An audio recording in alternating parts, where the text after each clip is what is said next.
ये chapter number 9 है, global politics by Andrew Heywood का।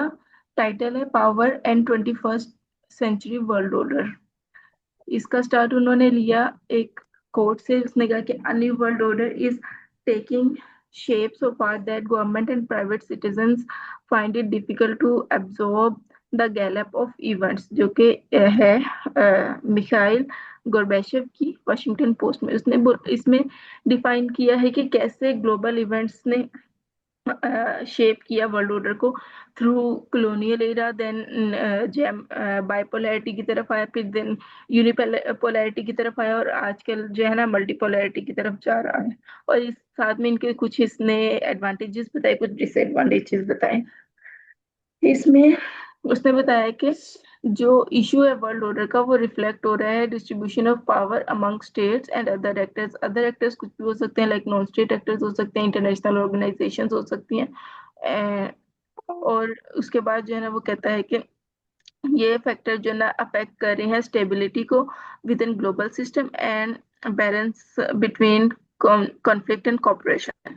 उसके बाद उसने पावर की नेचर का बताया कि पावर क्या है और उसकी नेचर क्या है। उसने इसको जो है ना उसने डिफाइन किया है कि कोल्ड वार का एरा था, टू सुपर पावर्स थी जिसमें बाइपोलर वर्ल्ड ऑर्डर था। फिर जैसे ही कोल्ड वार एंड हुई तो यूएसएसआर का फॉल हुआ और उसने यूएस बेस्ड ग्लोबल हेजेमनी को जेनर राइज दिया, और इसके साथ ही यूनिपोलर वर्ल्ड ऑर्डर आ गया। उसके बाद उसने कहा कि डिफरेंट डेवलपमेंट्स होती गई, कंट्रीज ने जेना प्रोग्रेशन शो की टुवर्ड्स डेवलपमेंट।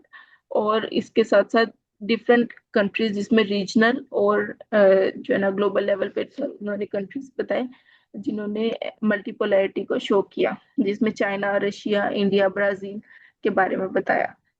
अब वो कहते हैं कि पॉलिटिक्स जो है ना एक एसेंशियल कॉन्सेप्ट है, जो कि बहुत सादा कॉन्सेप्ट नहीं है। ये डिफाइन करता है दो मेन चीजों पे। वो कहते हैं कि पावर जो है ना ये दो तरह से डिफाइन हो सकती है, एक कैपेबिलिटी और एक उसकी रिलेशनशिप विद स्ट्रक्चरल फिनोमिना के साथ।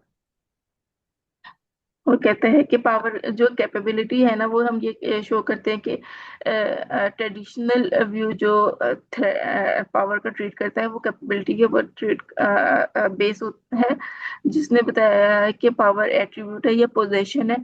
इसको टेंजिबल चीजों से वो मेजर करता है जिसके अंदर हमारे पास डिफरेंट चीजें आ जाती हैं, मिलिट्री स्ट्रेंथ आ जाती है, इकोनॉमिक रिसोर्सेज आ जाते हैं, आपका पॉपुलेशन साइज आ जाता है, आपकी जियोग्राफिक लोकेशन आ जाती है, आपके नेचुरल रिसोर्सेज आते हैं। लेकिन फिर वो कहता है कि ये सारी चीजें होने के बावजूद वियतनाम वार में जो कि 1959 से 75 तक लड़ी गई, उसने ये लिमिटेशन शो की पावर एज अ कैपेबिलिटी की कि यूएसए वहां पे फेल हुआ नॉर्थ वियतनाम में, डिस्पाइट उसके पास कैपेबिलिटी थी। और वो चीजें जो थी, ये कैपेबिलिटी को किसने उसने का सप्रेस किया। उसने बताया कि आपके मोरल, आपकी जो है लीडरशिप की जो स्ट्रेटजीज हैं, ये आपकी जो है ना पावर एज अ कैपेबिलिटी को जो है ना डोमिनेट कर सकती हैं।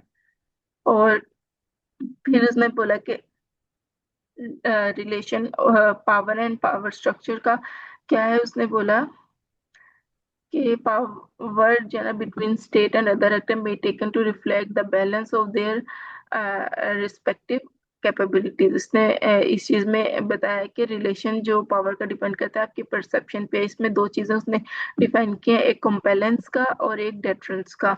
बताया कंपेलेंस वो कहता है कि जनरली एक रिस्कियर चीज है और रिसोर्स इंटेंसिव फिनोमिना है, जिसके अंदर उसने इराक वॉर की इन्वेजन के बारे में बताया कि जिसने इराक वॉर के अंदर रिजीम को चेंज करने के बारे में उसने डिस्कस किया कि किस तरीके से वो रिजीम चेंज एक कंपेरेंस फिनोमिना था पावर का जो शो हुआ वर्ल्ड के अंदर। फिर उन्होंने बोला कि अगर जो है इसके अलावा जो इसकी पुरानी पॉलिसीज थी जिसमें no fly zone over Iraq, वो सारी जो फैक्टर्स काउंट हो रहे थे, इन सब ने बताया कि ये वो डेटरेंस था। तो वो कहता है कि जो कंपेलेंस है ये एक खतरनाक फिनोमेना है एज रिस्पेक्ट टू डेटरेंस। क्योंकि कंपेलेंस जो है आपको कंपेल करता है दूसरी स्टेट्स को ऊपर अपनी पावर एक्सर्ट करने में और उनके अंदर अपना पॉलिटिकल से बिठाने के लिए। और फिर उसने बोला कि जेना power to shape how things are. उसने बोला कि डिफरेंट चीजें हैं जो कि पावर को जो है ना शेप करते हैं। वो कहता है कि नॉलेज ऑफ स्ट्रक्चर, जिसमें जो है ना आपके बिलीव्स आ जाते हैं, आपके आइडियाज आ जाते हैं, ये आपकी पावर को जो है ना डिफाइन करती हैं। आपके फाइनेंशियल स्ट्रक्चर्स आ जाते हैं, जिसमें आपकी इन्वेस्टमेंट आपके पावर को डिफाइन करती है। आपकी सिक्योरिटी स्ट्रक्चर्स आ जाते हैं जो कि डिफेंस और स्ट्रेटेजिक मैनेजमेंट में आते हैं। और आपके प्रोडक्शन स्ट्रक्चर्स आ जाते हैं जो कि पैटर्न ऑफ इकोनॉमिक डेवलपमेंट के अंदर रोल प्ले कर रहे होते हैं। उसके बाद उसने एलिमेंट्स ऑफ पावर को जो है डिफाइन किया है मिलिट्री स्ट्रेंथ में। वो कहता है कि रियलिस्ट कहते हैं कि आपके पास जो पावर है ट्रेडिशनली वो एक मिलिट्री स्ट्रेंथ पे बेस्ड थी, जिसके अंदर हम लोग कॉलोनियल एरा देखते हैं, जिस में ब्रिटेन ने अपनी मिलिट्री स्ट्रेंथ की बेस पे जो है सारी ऑलमोस्ट अपनी बहुत सारी कॉलोनियल एम्पावरमेंट जो है ना वो इन्हांस की थी। जिसके अंदर हमारे पास वो कहते हैं कि मिलिट्री के अंदर सिर्फ उसकी कैपेबिलिटी इंक्लूड नहीं हो रही है, बल्कि आपके moral, training, discipline, leadership and access to advance weaponry, ये सारी चीज़ें मिलिट्री स्ट्रेंथ के डिफाइन कर रही होती हैं, जो कि इसकी डिफरेंट डायमेंशंस को शेप करती हैं। फिर वो कहता है दूसरा जो एलिमेंट है नेशनल पावर का, वो इकोनॉमिक डेवलपमेंट है। वो कहते हैं कि आपकी जितनी ज़्यादा इकोनॉमिक डेवलपमेंट होगी, वही आपकी इंटरनेशनल एरिना में आपकी से बिठाएगी। जस्ट लाइक अगर आपके पास यूएसए की एग्जांपल दे रहे हैं, वो आपको बहुत सारा यूनाइटेड नेशन में उसकी फाइनेंशियल फंडिंग्स वो प्रोवाइड करता है। दैट इज वाई वहां पर वो डोमिनेट है कर रहा है। इसी तरह से आपकी पॉपुलेशन साइज की बात करते हैं, और वो कहता है कि पॉपुलेशन साइज आपकी इकोनॉमिक प्रोडक्टिविटी के ऊपर जो है ना डायरेक्टली इसका रिलेशन है। जितनी आपकी ज़्यादा पॉपुलेशन क्वांटिटी में होगी, उसका लिटरेसी रेट अच्छा होगा, उसके अंदर स्किल्स अच्छे होंगे, और उसको नॉलेज होगी साइंटिफिक एंड टेक्नोलॉजिकल एडवांसमेंट की, उतना ही ज़्यादा आपकी जो है इकोनॉमिक ये आपकी जो नेशनल पावर है वो इंक्रीज करेगी। फर्दर वो कहते हैं कि जियोग्राफी जो है आपकी पावर को जो है ना शेप कर रही होती है कि आप किस जगह पे आपकी लोकेशन है, जिसमें स्ट्रेटेजिक लोकेशन, आपका एरिया, आपका सी की तरफ एक्सेस, आपके क्लाइमेट कितना फेवर कर रहा है आपकी जियोग्राफी को, और डिफरेंट चीज़ें आती हैं, जिसके अंदर हम लोग अभी आजकल के सिनेरियो में देखें तो स्टेट ऑफ हार्मुज एक स्ट्रेटेजिक लोकेशन ईरान के पास थी, जिसकी वजह से उसने यूएसए को डेटर करने की कोशिश कर रहा है। फिर वो कहते हैं कि पावर की जो नेचर है ना वो चेंजिंग नेचर है। पावर इवॉल्व होती है, और इसने अपने आप को इवॉल्व किया है through military power to economic power, जिसके अंदर हमारे पास ये कहते हैं कि आपकी पावर जो है ना मिलिट्री और डिफेंस से अब शिफ्ट हो गई है इकोनॉमिक में। और इसी तरीके से हमारे पास जो वार हेड है वो अब वॉर्स की बजाय इकोनॉमिक साइड पे शिफ्ट हुआ है। इसके अंदर इन्होंने जोसेफ नाई की कोट किया है। उन्होंने बोला है कि जोसेफ नाई कहते हैं कि the ability to shape the preference of others through attraction of such as through attraction such as structure values and legitimate policies, ये चीजें आपकी जो है आजकल पावर को शेप कर रही हैं। उसके बाद वो कहता है कि दो चीजें इसमें वो शो करता है कि आपके पास सॉफ्ट पावर होती है और आपके पास हार्ड पावर होती है। सॉफ्ट पावर आपके पास ये है कि आप अपनी एजुकेशन से, आप अपने मीडिया इन्फ्लुएंस से किस तरीके से चीज़ों को शेप कर रहे होते हैं। और एक हार्ड पावर है जिसमें आपके अगेन मिलिट्री स्ट्रेंथ की बात करते हैं। वो कहते हैं कि हार्ड पावर की जो लिमिटेशन है ये इराक वार 2003 में हम लोगों ने देखी, जहाँ पर एंटी अमेरिकन सेंटिमेंट्स जो है वो राइज हुए, जबकि सॉफ्ट पावर हम लोगों ने ओबामा एडमिनिस्ट्रेशन में देखी, जो कि 2009 में उन्होंने डिप्लोमेसी के थ्रू अपना ग्लोबल इमेज को सिक्योर किया।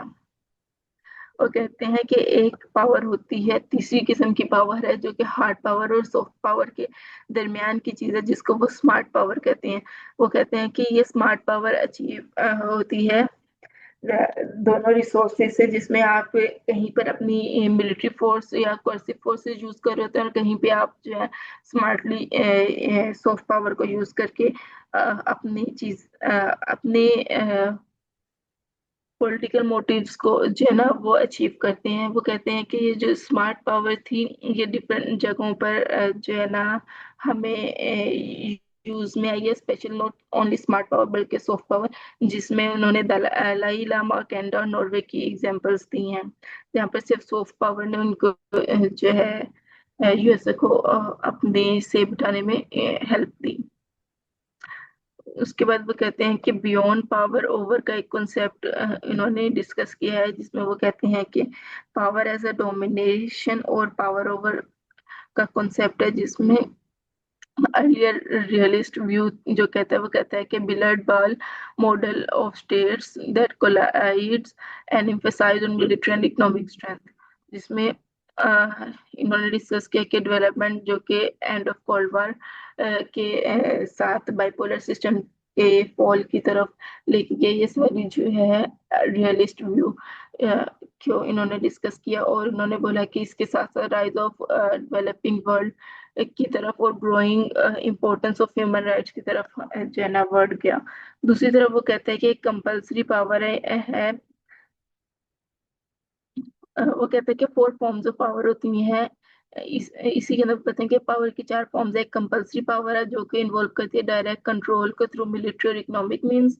एक इंस्टीट्यूशनल पावर है जो कि इम्प्रूव ऑपरेट होती है थ्रू इंटरनेशनल इंस्टीट्यूशंस। एक होती है स्ट्रक्चरल पावर जो कि शेप करती है कैपेसिटीज को इन एंड इंटरेस्ट को उन एक्टर्स के जो कि वर्क कर रहे हैं विद इन ग्लोबल सिस्टम, जिस तरह से ग्लोबल कैपिटलिज्म की बात हो रही है। और चौथी पावर है प्रोडक्टिव पावर, जो जिसके अंदर वो आपके बिलीव्स, आपके वैल्यूज, आपके परसेप्शन को जो है शेप कर रहे होते हैं। ये वो कहते हैं कि पोस्ट कोल्ड वॉर जो ग्लोबल ऑर्डर जो है ना चेंज हुआ, उसके ऊपर उन्होंने डिस्कस किया। उन्होंने कहा कि कोल्ड वॉर का इरा था 1945 के बाद कोल्ड वॉर शुरू होगी between two super power, the USA and USSR. इसके अंदर डिफरेंट डेवलपमेंट्स हुई और आहिस्ता आहिस्ता यूएसएसआर का फॉल हुआ 1979 में, और एक एंड हुआ सेकेंड कोल्ड वॉर इरा का। और उन्होंने कहा कि यहाँ से जो वर्ड ने शिफ्ट किया बाइपोलैरिटी से जो है ना यूनिपोलैरिटी की तरफ। इसमें उन्होंने बताया कि इसमें उन्होंने वही सारी चीजें थोड़ी थोड़ी सी डिस्कस की हैं कि सुपर पावर ने किस तरह से ओवर करेक्टराइज हुए by overwhelming of military strength, ideological leadership. और इसके अंदर डिफरेंट उन्होंने बोला कि बाइपोलैरिटी जो इंस्टीट्यूशनलाइज हुई थी वो नेटो 1949 का जो फॉर्मेशन थी उसमें शो हो रही थी, आपके वार्सा पैक्ट में शो हो रही थी, आपकी बर्लिन वार में शो हो रही थी, कि ये सारे वो डेवलपमेंट्स थे जिन्होंने बाइपोलैरिटी को शो किया दुनिया के अंदर। फिर उन्होंने बोला कि post 1960s cyano Soviet split हुआ, जिसमें चाइनीज रेवोल्यूशन आई और जापान और जर्मनी ने जो है मल्टीपोलैरिटी की तरफ लीड किया। और इसके अंदर उन्होंने नेक्सॉन का विजिट की एग्जांपल दी और डिफरेंट एग्रीमेंट्स की बात की, जिसमें साल्ट 1 एंड साल्ट 2 है, जो कि आपके कुछ क्वांटिटेटिव एंड क्वालिटेटिव मेजरमेंट की तरफ डिस्कस कर रहे थे। फिर उन्होंने कहा कि न्यू रियलिस्ट का जो व्यू है वो कहते हैं कि आपका जो बाइपोलैरिटी है वो आपको स्टेबिलिटी एंड ऑर्डर प्रोवाइड करती है। पहले वाला रियलिस्ट व्यू था, अब न्यू रियलिस्ट व्यू है कि वो कहते हैं कि स्टेबिलिटी एंड ऑर्डर प्रोवाइड कर रही है, वो इंश्योर करती है कि बैलेंस ऑफ पावर मेंटेन रहे। और एमएडीई और बैलेंस ऑफ टेरर की बात करते हैं, जिसमें म्यूचुअली एश्योर्ड डिस्ट्रक्शन की बात करते हैं कि जिस तरह से आपके पास दो वर्ल्ड की पावर है, अगर वो दोनों ही डिस्ट्रक्शन की एक डिस्ट्रक्शन करेगी तो दूसरी भी डिस्ट्रक्शन करेगी, तो ये चीज है एमएडी की। उसके अंदर उन्होंने बोला कि तीसरी चीज वो बताते हैं कि जो आपकी लॉयलिटीज है towards the global power in bipolarity वो लॉन्ग टर्म पीस की तरफ लेके जाती हैं, जैसे उन्होंने कहा यूरोप में हमने इस चीज को देखा। नेगेटिव कॉन्सिक्वेंसेज एक थे कि आपकी इम्पीरियलिस्ट एक टेंडेंसीज जो है ना वो प्रवेल हुई, जिसमें यूएसए की इंटरवेंशन थी लैटिन अमेरिका में, वियतनाम वार में, इसी तरीके से वारसा पैक्ट इन्वेजन थी हंगरी के अंदर, और अफगानिस्तान इन्वेजन थी। ये सारी चीजें वो कहते हैं कि आपकी इम्पीरियलिस्ट टेंडेंसीज इन्होंने शो की। न्यू रियलिज्म इसी चीज को कहता है कि यही सारी चीजें जो हैं वो इन सब ने लीड किया कोलैप्स ऑफ बाइपोलैरिटी को। और अ, इन्होंने बोला कि सोवियत यूनियन की जो है ने रिलिंक्विश कंट्रोल हासिल किया over eastern Europe and eventually वो डिसॉल्व हो गया, और हेजेमोनिक पावर जो है ना वो बाइपोलैरिटी से यूएसए डोमिनेंट यूनिपोलैरिटी की तरफ गई। वो कहते हैं कि इसके बाद जो है ना न्यू वर्ल्ड ऑर्डर और स्पेट के अंदर वो कहते हैं कि कोल्ड वार का एंड हुआ और लिबरलिज्म ने प्रवेल किया, और जिसके अंदर वो वुडरो विल्सन का जो है ना विजन को कहते हैं कि उनका एक विजन था लिबरल इंटरनेशनलिज्म का, वो दुनिया ने देखा। उसके बाद वो कहते हैं कि 1988 में उन्होंने एडवोकेट किया यूएस ने अपनी पीस कीपिंग फोर्सेस को डी आइडियोलॉजाइज्ड रिलेशंस को, रिजेक्शन ऑफ फोर्सेस को, जिसमें इसके अंदर वो बताते हैं कि यूएस लीडरशिप और यूएस सो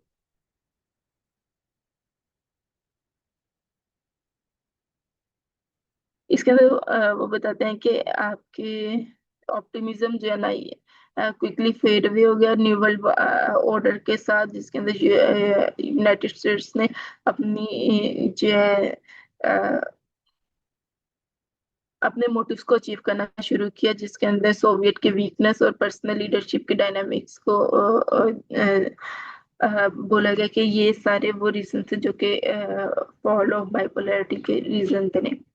उसके बाद उन्होंने बोला कि न्यू वर्ल्ड ऑर्डर ने उसने एथनिक और रीजनल कॉन्फ्लिक्ट्स को राइज किया। उन्होंने ईस्टर्न यूरोप में इसकी एग्जांपल दी, उन्होंने युगोस्लाव वॉर्स की एग्जांपल दी और शेचेन वॉर्स की एग्जांपल दी। इन्होंने बताया कि इन सारी वॉर्स की वजह से इंटरनेशनल कम्युनिटी ने देखा कि वो फेल हो रहे हैं इफेक्टिवली अपनी पॉलिसीज को, लिबरलिज्म की पॉलिसीज को इम्प्लीमेंट करने में, और इसके साथ साथ उन्होंने अलाउ किया एट्रोसिटीज को, जो कि सर्बियन एक्सपेंशन थी, जिनोसाइडल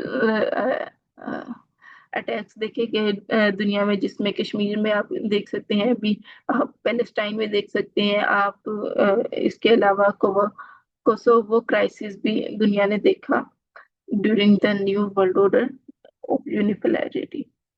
उसके बाद उन्होंने बोला कि जो एंड ऑफ कोल्ड वार थी, इसके अंदर उन्होंने तीन व्यूज दिए हैं, एक रियलिस्ट व्यू है, एक लिबरल व्यू है एंड एक क्रिटिकल व्यू है।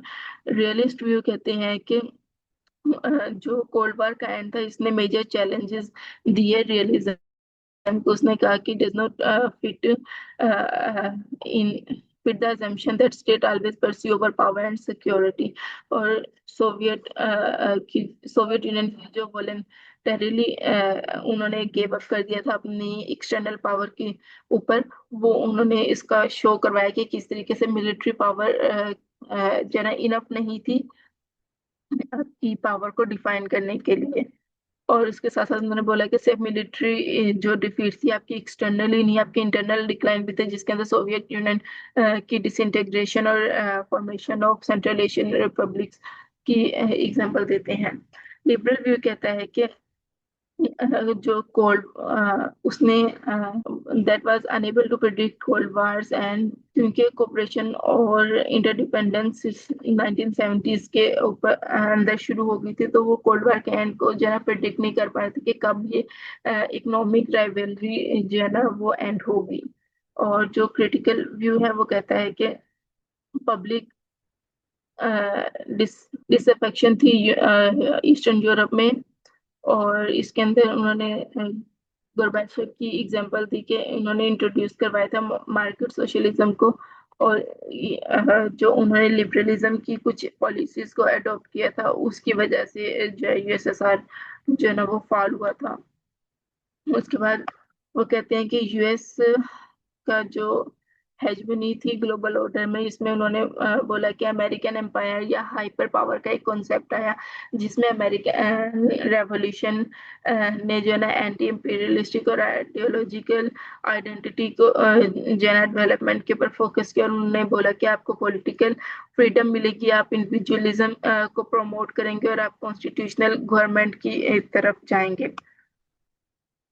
इसके अंदर वो कहते हैं कि आपके पास वास्ट टेरिटोरियल साइज होगा तो ये आपकी इंटरनल इकोनॉमिक एक्सपेंशन की तरफ जाएगी। और अगर आइसोलेशनिज्म की पॉलिसी जो इन्होंने अपनाई थी 19th सेंचुरी में और अर्ली 20th सेंचुरी में, उन्होंने इस चीज को शो किया कि कैसे उन्होंने अपनी इंटरनल इंडस्ट्री को बिल्ड किया है।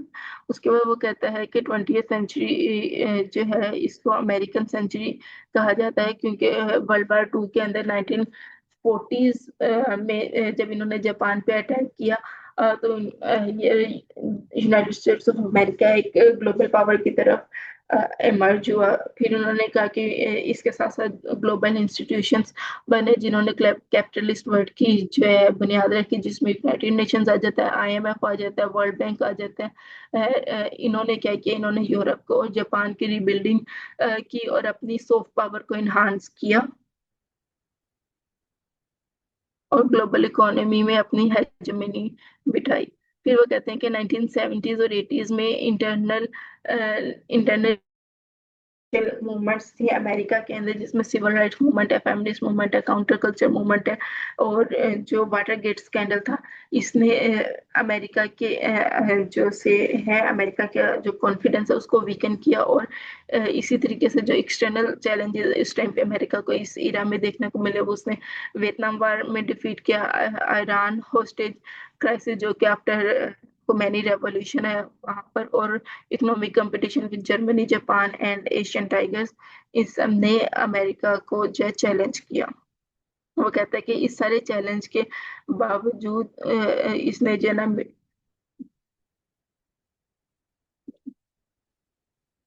उसने बोला कि the rise and fall of great power is therefore not only determined by their ability to engage in lengthy armed conflict, but also the impact such as conflict have on their economic strength and relative to their major states। जिस तरीके से मैंने ऊपर explain किया है कि आपने internal conflicts और external conflicts, economic and military conflicts ने किस तरीके से अमेरिका की स्ट्रेंथ को जो है ना रीशेप किया। फिर उन्होंने बताया कि वारंट जो पोस्ट कोल्ड वार के अंदर इकोनॉमिक ग्लोबलाइजेशन आई, आपकी जो शॉक थेरेपी रिसीव हुई दुनिया को लिबरल डेमोक्रेसी की फॉर्म में, ह्यूमैनिटेरियन इंटरवेंशन की फॉर्म में, सबने जनरल एक सॉफ्ट पावर को तो इम्प्रूव किया, लेकिन इसने एक अमेरिका की एक और टेंडेंसी को शो कराया है, जो कि जॉर्ज बुश की इरा में उन्होंने देखा कि उन्होंने इंटरनेशनल क्रिमिनल कोर्ट से विड्रॉ कर लिया, उन्होंने क्योटो प्रोटोकॉल को रिफ्यूज कर दिया। तो उन्होंने डिसाइड किया कि वो अपनी पॉलिसीज को डिफाइन करेंगे, ना कि वो वर्ल्ड के लिए डिफाइंड पॉलिसी को ऊपर वो चलेंगे।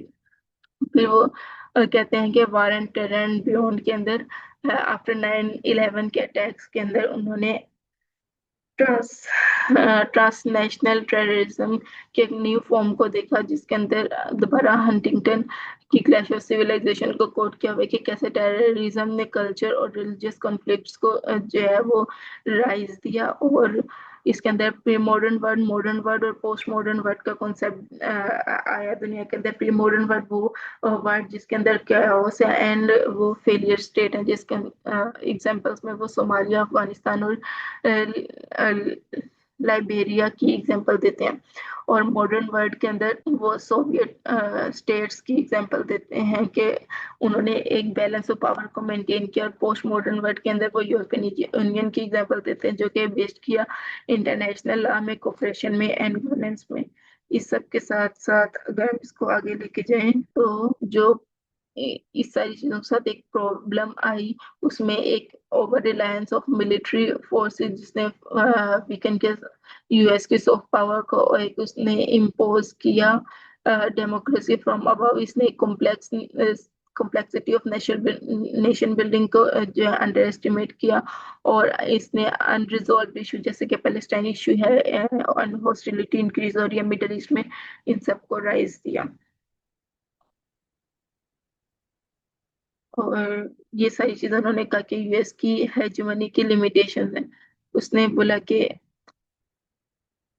फिर उन्होंने रोग स्टेट का एक कॉन्सेप्ट दिया है कि रोग स्टेट जो है वो स्टेट है जो कि थ्रेटन नहीं कर रही होती, is defined as one state that threatens others through aggression, जिसमें वेपन्स ऑफ मास डिस्ट्रक्शन की बात की गई, जिनके ऊपर जो अफगानिस्तान और इराक के अंदर क्लेम किया, और उनके ऊपर उन्होंने अपनी जो ऑपरेशन है वो लॉन्च किए। उसके बाद न्यू कंजर्वेटिज्म का कॉन्सेप्ट है, जिसने शेप किया यूएस की फॉरेन पॉलिसी को पोस्ट 9/11, और उन्होंने कहा कि नियो री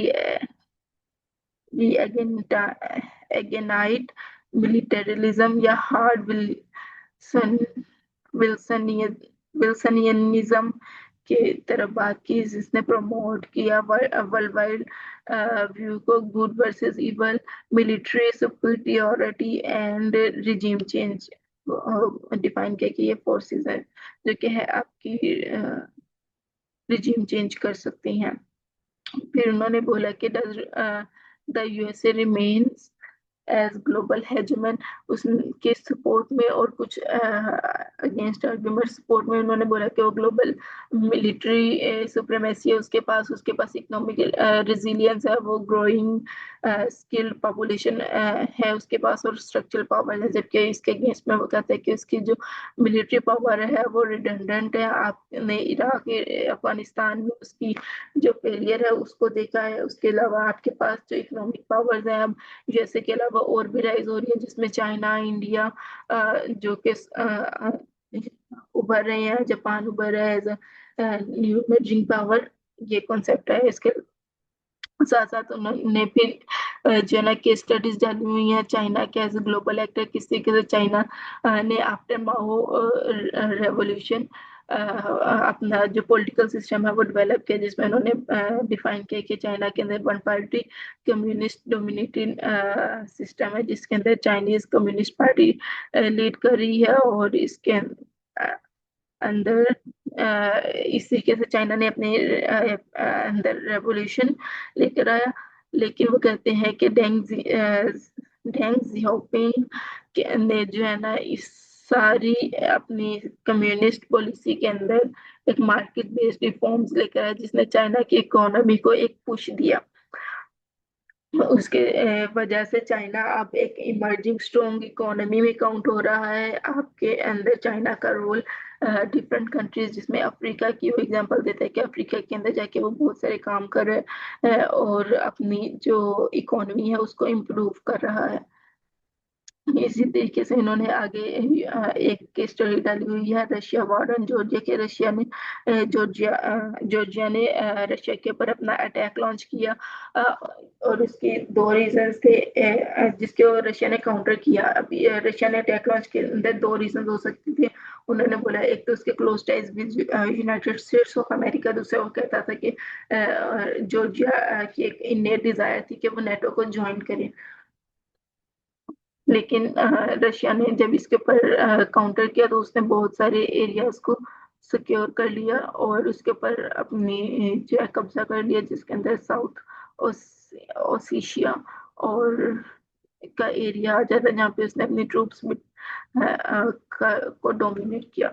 उसके बाद वो कहते हैं कि मल्टीपोलैरिटी कैसे राइज, उसने बोला इसमें इन्होंने बताया है कि आपके अंदर जो है ना मल्टीपोलैरिटी का कॉन्सेप्ट जो है ना ये इमर्जिंग पावर के साथ आया, जिसमें आपके अगर रीजनल में देखें तो आपके पास अर्जेंटीना है, चाइल है, मेक्सिको है, वेनेजुएला है, लैटिन अमेरिका साउथ अफ्रीका है, नाइजीरिया है, इसराइल है, इजिप्ट है, सऊदीया है, ईरान है मिडिल ईस्ट के रीजन में, और साउथ के कोरिया है, इंडोनेशिया है, पाकिस्तान है, ऑस्ट्रेलिया है एंड ओशिनिया है। ये सारे रीजनली अपने अपनी एरियाज में economic and military and different किस्म के डेवलपमेंट्स अचीव कर रहे हैं। अगर हम लोग ग्लोबल लेवल पे देखें तो चाइना बहुत सारी जगह पे अपने जो है अपनी सॉफ्ट थ्रू सॉफ्ट डिप्लोमेसी अपने आप को जो है ना प्रूव कर रहा है। इंडिया, रशिया, जापान और यूरोपियन यूनियन की वो एग्जांपल देते हैं। फिर वही बात है, इन्होंने चाइना के अंदर जो इकोनॉमिक रेवोल्यूशन आई थी जिनमें में उन्होंने मार्केट मार्केट इकोनॉमी की पॉलिसीज को रोक किया था, उसने चाइना को बहुत सारा फायदा दिया। इसके अंदर चाइना की एंटी इंपीरियलिस्ट अप्रोच को बताते हैं कि इसने स्ट्रेंथन किया चाइना की ग्लोबल प्रेजेंस को। सिमिलरली इंडिया ने जो अपनी इकोनॉमिक लिबरेशन और strong growth specially in IT and biotechnology, इसके थ्रू अपनी पॉवर्टी को, लिटरेसी को जो है ना इम्प्रूव करने की कोशिश की। लेकिन अभी भी जो उसके कॉन्स्ट्रेंट्स हैं प्रोग्रेस की तरफ, डेवलपमेंट की तरफ, वो उसकी poverty, literacy, population power pressure है एंड रिजीम टेंशन है विद पाकिस्तान एंड चाइना, जो कि उसके ग्लोबल मिलिट्री रोल को हैम्पर कर रहे हैं। फिर वो कहता है कि जापान में जो है एज इकोनॉमिक पावर जो है इमर्ज हुआ आफ्टर वर्ल्ड वॉर 2, जिसमें उन्होंने बताया कि उसने अपना एक डिकेड तो लॉस किया, लेकिन उसने अपना इन्फ्लुएंस बिठाया है ग्लोबल एरिना में through working in IT department. उसके बाद रशिया की बात करता है कि रशिया ने जो अपनी आपको जो है ना मेंटेन करके रखा है डिस्पाइट डिसइंटीग्रेशन ऑफ यूएसएसआर। उसने अपनी एनर्जी रिसोर्सेज और मिलिट्री असर्टिवनेस के थ्रू अपना जो पॉलिटिकल इन्फ्लुएंस रीजन में और ईस्टर्न यूरोप में बिठाया हुआ है। उसके बाद ग्लोबल ट्रेंड्स की बात करते हैं कि वो कहते हैं कि 3 ब्रॉडर ग्लोबल ट्रेंड्स है जो कि शेप कर रहे हैं ग्लोबल ऑर्डर को, जिसमें ग्लोबलाइजेशन है। ग्लोबलाइजेशन ने इकोनॉमिक इंटरडिपेंडेंस बढ़ाई है और इसने वार की जो लाइक्लीहुड है उसको कम किया है। और ग्लोबल एंड रीजनल गवर्नेंस है, वो कहते हैं कि जिस तरह से क्लाइमेट चेंज के इश्यूज हैं, माइग्रेशन इश्यूज हैं, डिजीज रिक्वायर कलेक्टिव एक्शन है, ये इन सब ने स्ट्रेंथन किया है इंटरनेशनल इंस्टीट्यूशंस को। उसके बाद नॉन स्टेट एक्टर्स जो कि NGO and terrorist groups and groups हैं, ग्लोबल सिविल सोसाइटी है, इसने गेन किया है इन्फ्लुएंस और चैलेंज किया है स्टेट सेंट्रिक पावर को।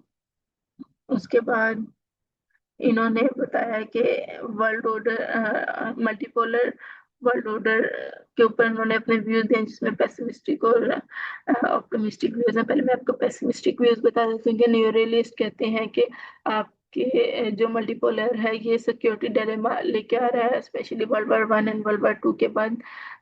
ये सारी इसकी एग्जांपल्स हैं वर्ल्ड वॉर 1 वर्ल्ड वॉर 2 के, कैसे सिक्योरिटी डिलेमा आया दुनिया के अंदर। इसके साथ साथ यूएस और चाइना के जो रिलेशन है ये आइडियोलॉजिकल डिफरेंसेस पे हैं, और इसकी वजह से अगर हम देखें एशिया के अंदर तो ताइवान का इशू आ रहा है और तिब्बत का इशू आ रहा है, और ह्यूमन राइट्स के बहुत सारे कॉन्फ्लिक्ट्स राइज हो रहे हैं। और इसके अंदर इन्होंने हिस्टोरिकली उन्होंने बोला कि transition between hegemon are open conflict prone. अगर हम यूके यूएसए को ट्रांजिशन को देखें, अगर differences between China and USA को देखें, और इसी तरीके से रशिया और यूएसए को देखें। अगर ऑप्टिमिस्टिक व्यू के अंदर वो कहता है कि हमारे पास एक अल्टरनेटिव व्यू है जो कि मल्टीपोलैरिटी को एक स्टेबल एंड कोऑपरेटिव चीज समझ रहा है, जिसमें उन्होंने बोला कि ये आपको अकोमोडेशन देता है, मल्टीलैटरलिज्म की तरफ लेके जाता है, जिसकी वजह से आपकी after world war 1 world war 2 आपका जापान के जो रिकंस्ट्रक्ट किया गया यूरोप के अंदर इंटीग्रेशन यूएसए की एंगेजमेंट की चाइना एंड इंडिया के दरमियान में, ये सारी वो चीजें कहता है कि ये एक पॉजिटिव साइड है मल्टीपोलैरिटी की। इसके अंदर वो 2 चीजें बताता है कि एक बैंड वैगन का कॉन्सेप्ट देता है और एक बैलेंस का कॉन्सेप्ट देता है। बैंड वैगन का कॉन्सेप्ट ये है कि एक balance of power emerges from structural pressures within the anarchical international system, जिसमें स्टेट फेस करता है अनसर्टेनिटी और इनसिक्योरिटी। बैलेंस का मतलब है कि आपने वीकर स्टेट्स को ज्वाइन किया है अगेंस्ट राइजिंग डोमिनेंट पावर, और बैंड वैगन है कि आपने अलाइन कर लिया है पावर्स के साथ। तो ऑप्टिमिस्टिक व्यू कहते हैं कि आपने मल्टीपोलैरिटी के दरमियान के इरा में आपको इधर एक बैलेंसिंग अप्रोच अपनानी पड़ेगी या आपको बैंडवैगन की अप्रोच अपनानी पड़ेगी। उसके बाद इन्होंने हेजमोनिक स्टेबिलिटी थ्योरी को थोड़ा सा एक्सप्लेन किया है कि इन्होंने बताया कि कैसे stable and prosperous liberal world ने economic liberal world requires not only economic but military power, जिसने उन्होंने हेजमैन को डिफाइन किया है। इसमें वो अगेन वही कहते हैं कि जो हेजमैन है उसने अपनी सिर्फ ग्लोबली अपने इंटरेस्ट नहीं देखने, उसने अपनी नेशनल इंटरेस्ट को देखना है, जिसके अंदर वो हिस्टोरिकली एग्जांपल देता है कि किस तरीके से यूएसए ने हेल्प किया जापान को, यूरोप को दोबारा डेवलपमेंट की तरफ। और फिर वो दोबारा से एक्सप्लेन करते हैं कि किस तरीके से उन्होंने अपने डिफरेंट इनेट इंटरेस्ट निकाले through declining Kyoto protocol and withdrawing from international criminal court. बस ये सही चीजें इस चैप्टर के अंदर थी। मेरा ख्याल है ज़बरदस्त हो गया। तो बिल्कुल जिस तरह के चैप्टर्स हम आजकल कर रहे हैं, तो आई होप सो कि अब ग्लोबल पॉलिटिक्स में जो कुछ हो रहा है, ठीक है, उसको आप बेहतर अंडरस्टैंड कर सकते हैं।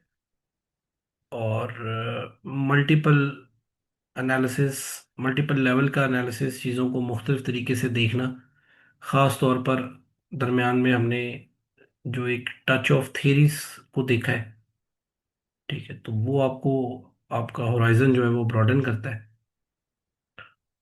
तो जी खिरमान, ओवरऑल आप बताएं, आपकी ओवरऑल ऑब्जर्व अपनी अंडरस्टैंडिंग कैसी रही? आपको ये चैप्टर पढ़ना चाहिए था? सर मुझे वर्ल्ड ऑर्डर कभी भी समझ नहीं आ रहा था, मतलब मैंने 2 साल से कोशिश करी थी कि इसको समझूं, अब मुझे हम्म बहुत सारी चीजें उसमें समझ आ रही हैं। मतलब ये है कि आपको सही है। तो अब इसके मुताबिक थोड़ा करंट अफेयर्स जो चीज़ें चल रही होती हैं वो उसको भी रिलेट कर पाएंगे। यस सर, इसमें करंट अफेयर को भी रिलेट हो जाएगा, ये ऐसे के ऊपर जो टॉपिक्स आते हैं उसके अंदर भी ये हेल्प करेगा। और अगर हम लोग इसके ब्रॉडर व्यू में देखें, इसके अंदर यूके एंड का जो फॉल आया था तो वो ब्रिटिश हिस्ट्री में भी आपको हेल्प करेगा, या इवन यूरोपियन हिस्ट्री जिनने मान रखा है वो उसके अंदर भी हम्म हेल्प करेगा। अगर हम लोग जिनका सब्जेक्ट यूएस हिस्ट्री है वो उसमें भी इसको हेल्प करेगा कि हेजमनी पावर जो थीरी है वो किस तरीके से डिफाइन करती है, यूएस के जो हम्म डेवलपमेंट्स हैं वो किस तरीके से आपको लेके जा रही हैं। बिल्कुल ठीक है। चलें, ज़बरदस्त हो गया। Thank you very much.